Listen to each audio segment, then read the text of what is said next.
Today in gaming, Raven Software finally issued a fix for Warzone's balance issues. A new event for Apex Legends is live, Cyberpunk 2077 modders are filling in for the developers, and much more.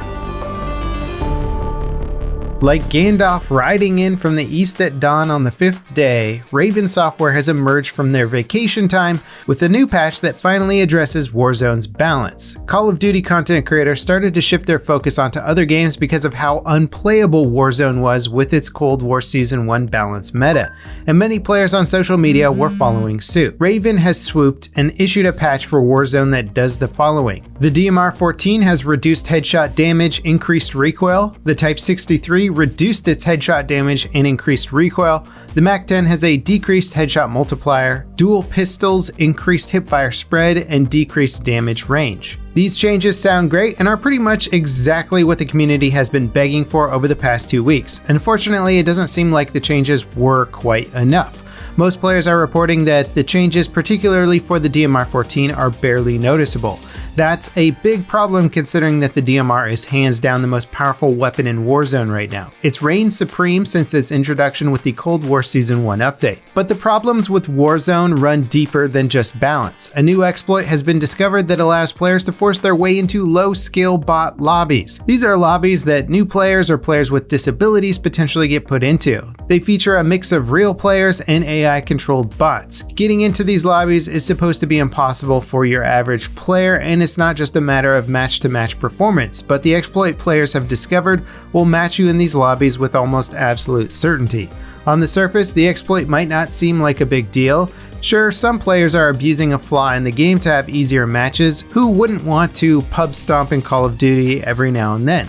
The issue is that this exploit directly impacts the new player experience. There's also the issue of sponsored events and tournaments with competitive players and content creators joining public matches to compete. Who's to say some players in these events aren't abusing the exploit to guarantee a win?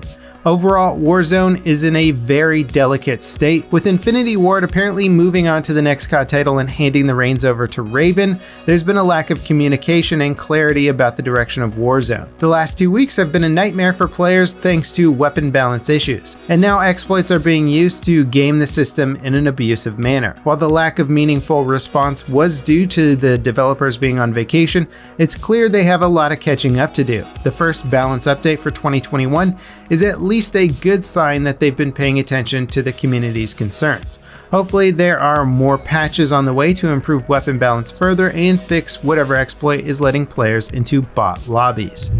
The Fight Night event for Apex Legends is now live. It adds a bunch of new cosmetics that all look pretty cool and adds a new area to the Olympus map. But beyond that, it doesn't make any really meaningful changes to the game. Probably the most significant change is the airdrop escalation system. Throughout a match, airdrops will contain progressively better loot. This is a great way of getting better weapons, but shouldn't have a massive impact on how people play. There are some nice quality of life improvements in the update, however. Ultimate accelerants can now be used without opening your inventory. If someone leaves the party lobby, the game will stop looking for a match instead of queuing you up while you're missing a player. And the customization screen now has a mark all as seen button for new items. The rest of the changes are relatively minor. Cyberpunk 2077's mod scene is exploding with fixes and tweaks that many players expect the devs to implement in future patches. These include a mod that lets you alter your character's appearance after the game's intro, a better mini-map that zooms out to show more areas when driving, and there's even a third-person mod that we've covered in a previous episode. CD Projekt Red released a statement before the new year saying that they have 2 major updates in the works. The first is due sometime this month. When the second launches, players on all platforms, particularly on last-gen consoles, should see a dramatic improvement in the game. Hopefully, the work the modding community is doing has helped guide the developers' official fixes. The annual Consumer Electronics Show kicks off on the 11th, and Nvidia are already promising some big reveals. Like most events scheduled during the pandemic, CES will be a virtual presentation this year. Nvidia and other hardware companies like AMD, Intel, and third-party manufacturers typically make a big splash at CES with new technology and product reveals. As far as Nvidia hardware is concerned, we can expect a new range of RTX 30 series Ti and Super variants to be announced, during their presentation. We expect these new GPUs to offer more VRAM and faster clock speeds than their base variants and fill in gaps between Nvidia's current pricing brackets. The big question is, of course, if they're going to announce improved availability of their hardware. Microsoft promises that a fix is on its way for the Xbox Series X's controller disconnect problem. Since launch, players have been reporting their controllers randomly disconnecting while playing. The issue is widespread enough that Microsoft are actively working on a solution, though there's no ETA on when it will arrive.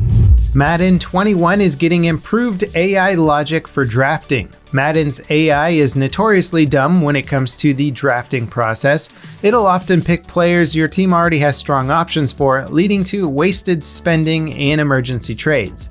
The new AI will prioritize draft picks more intelligently. It will evaluate previous picks and has been adjusted to favor good picks in key positions.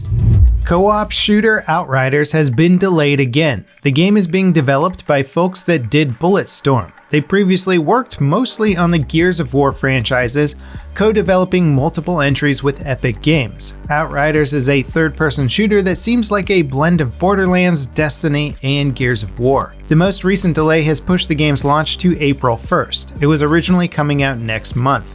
To make up for the missed launch date, the developers are releasing a free demo on February 25th. The demo will offer the first few hours of the game's campaign in both single-player and multiplayer. Any progress made while playing the demo will carry over to the full release. It'll certainly be exciting to get some hands-on time with Outriders. Everything the studio has done so far, even outside of the Gear franchise, has been a lot of fun. Outriders looks like a really ambitious project, and if anyone can nail a third-person co-op shooter, it's these developers. Before we get to our final story today, I just wanted to say thanks for tuning in. If you're digging Today in Gaming, let us know with a comment. We're proud to say that 61% of our viewers are subscribers, and your support means a lot. And if you're in that 38% of folks not yet subscribed, go ahead and hit that button and turn on notifications so you don't miss any more news.